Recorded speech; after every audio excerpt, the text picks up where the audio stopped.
पुस्तक विमोचन का कार्यक्रम कर रहे हैं।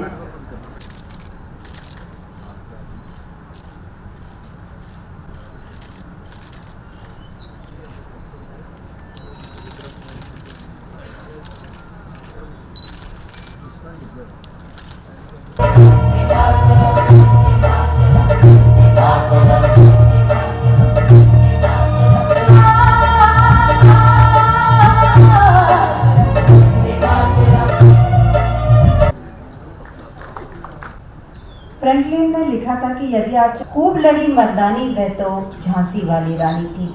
आज़ादी के अमृत महोत्सव की आजकल फूल से ज़्यादा खुशबू किताबों में होती हैं, और जैसे जैसे अच्छा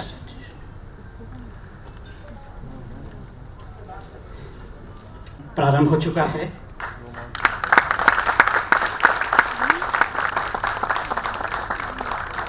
एक शोध लिखा है माननीय मुख्यमंत्री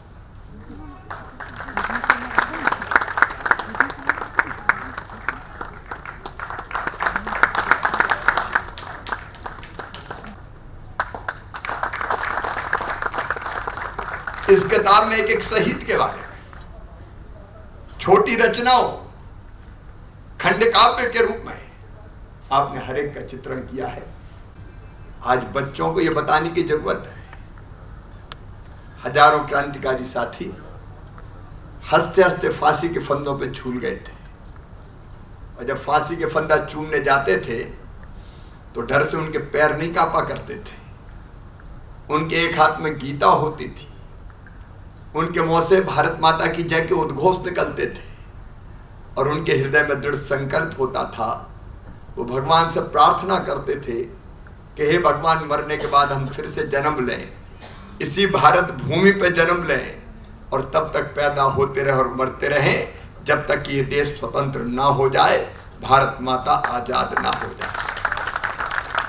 कई ऐसे थे जिन्हें अपनी पूरी जिंदगी और जवानी अंडमान और निकोबार के जेलों में कोलू और चक्कियां पीसते हुए गुजार दी थी।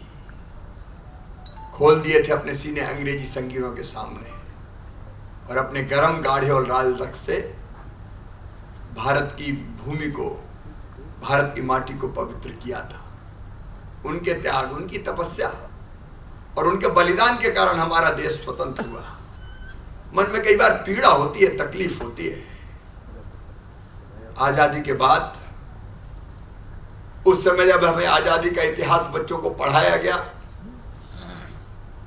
तो ज्यादातर जोर इसी पर दिया गया,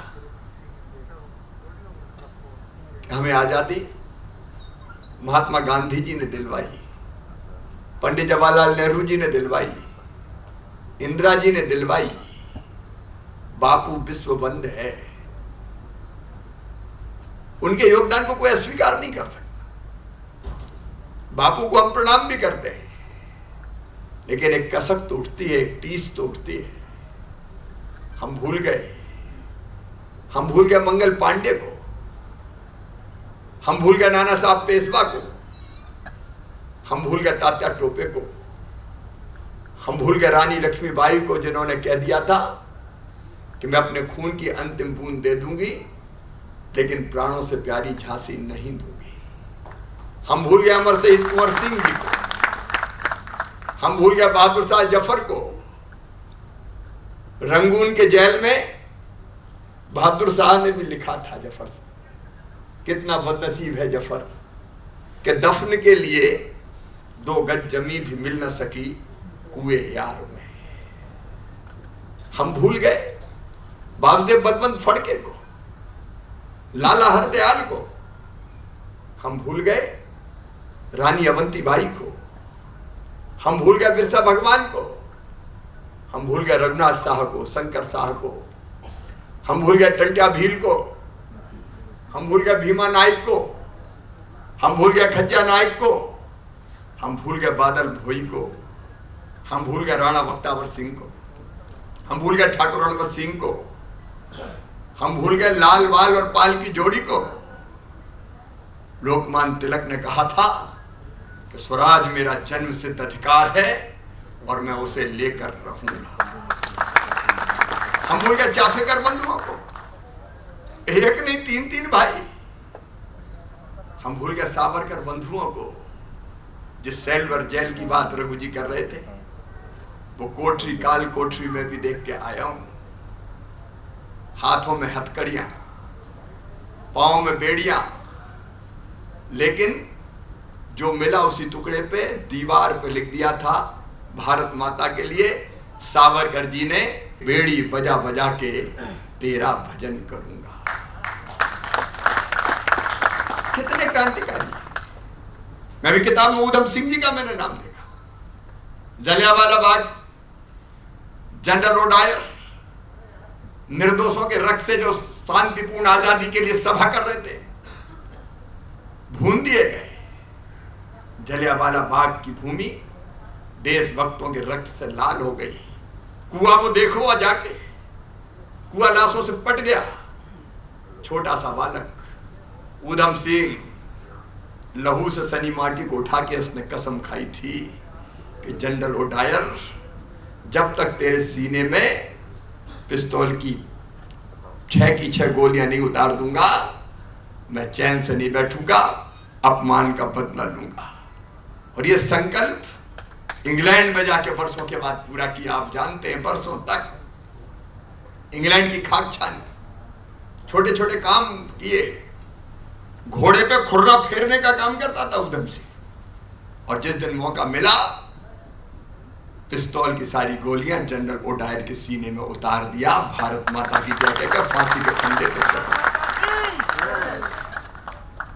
हम भूल गए खुदीराम बोस को, हम भूल गए मदन लाल धिंगरा को, हम भूल गए बटुकेश्वर दत्त को, हम भूल गए दुर्गा भाभी को, हम भूल गए अशफाकुल्ला खान को, हम भूल गए पंडित राम प्रसाद बिस्मिल को। इलाही वो दिन भी आएगा जब अपना राज देखेंगे, जब अपनी जमी होगी और अपना आसमां होगा। एक बार उन्होंने लिखा था, हम भी आराम उठा सकते थे घर पर रहकर, हमें भी माँ बापों ने पाला था बड़े दुख सहकर।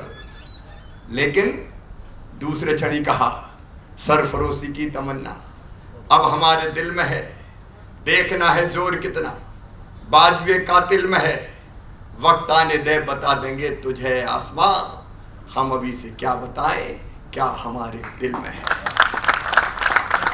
हम भूल गए नेताजी सुभाष चंद्र बोस को, जिन्होंने कहा था तुम मुझे खून दो, मैं तुम्हें आजादी दूंगा। एक नहीं कितने, हम उनको भूल गए। रघु जी, मैं आपको हृदय से धन्यवाद देता हूं, आपने उन अमर शहीदों को आज फिर से याद दिला दिया। और सचमुच में पूजे न गए शहीद, पूजे न गए शहीद तो फिर ये मंत्र कौन अपनाएगा? तोपों के मुंह से कौन अकड़, छातियां अपनी अड़ाएगा, चूमेगा फंदे कौन, गोलियां कौन वक्ष पे खाएगा, अपने हाथों अपने मस्तक फिर आगे कौन बढ़ाएगा। पूजे न गए शहीद तो फिर ये बीज कहां से आएगा, धरती को मां कहकर माटी माथे से कौन लगाएगा। अरे वीरों की पूजा नहीं हुई तो वीरता बांझ हो जाएगी। उसलिए जरूरी है कि हम इनको याद करें, इनकी पूजा करें। उसलिए मध्य प्रदेश की धरती पर चाहे टंट्या भील हो, चाहे भीमा नायक हो, चाहे शंकर शाह हो, रघुनाथ शाह हो, चाहे महारानी लक्ष्मीबाई हो, हर एक की स्मारक बनाने का हमने फैसला किया। कई बन के तैयार है। और मध्य प्रदेश की राजधानी भोपाल में भारत माता का एक ऐसा मंदिर, वीर भूमि, जो हमारी कल्पना है एक एक क्रांतिकारी के जीवन को चित्रित करके उनकी प्रतिमाएं लगा के हम कोशिश ये करेंगे कि एक सिरे से निकले, जब प्रवेश करे तो दूसरे सिरे से निकलते वक्त आजादी की लड़ाई में जिन्हें अपना बलिदान दिया है वो सारा इतिहास उनके सामने आ जाए। इसी भाव से हमने स्वर्ण स्मारक का निर्माण किया है। लगातार इस देशभक्ति की ज्योति को जलाने की जरूरत है। ये बात सही कही रघु जी आपने, बच्चों के हाथ में किताब चाहिए, ड्रग्स की पुड़िया नहीं चाहिए, और नहीं तो देश तबाह हो जाएगा, बर्बाद हो जाएगा। ये अलग जगाने की आज जरूरत है। और आज़ादी 75 के इस वर्ष में पूरी शिद्दत और गंभीरता के साथ माननीय प्रधानमंत्री जी ने अमृत महोत्सव मनाने का फैसला किया है। साल भर तक मध्य प्रदेश की धरती पर कार्यक्रमों का आयोजन होगा और उसके साथ साथ पुस्तकों का भी प्रकाशन होगा। हम पूरी गंभीरता से प्रयास करेंगे कि देशभक्ति का इतिहास बच्चों के सामने जाए, ताकि वो जिम्मेदार नागरिक बने। आज भले देश के लिए मरने की जरूरत ना हो, लेकिन देश के लिए जीने वाले तो चाहिए, केवल अपने लिए नहीं, देश के लिए, समाज के लिए। और मैं बार बार आह्वान करता हूं कि देश के लिए जीने का आज मतलब क्या है। जो काम आपकी तरफ भगवान ने दिया हो या देश ने दिया हो, उसको मेहनत और ईमानदारी से करना आज सबसे बड़ी देशभक्ति है।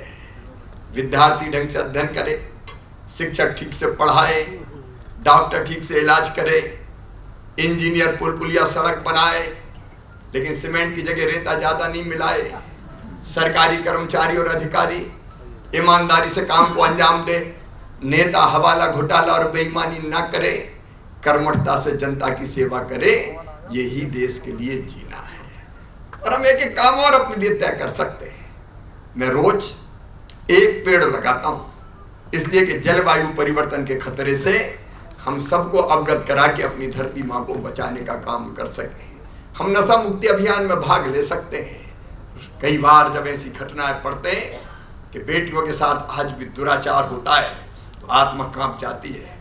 फांसी की सजा के कानून बन गए, लेकिन क्या बेटी बचाओ बेटी पढ़ाओ का अभियान अपनी धरती पर नहीं चलना चाहिए?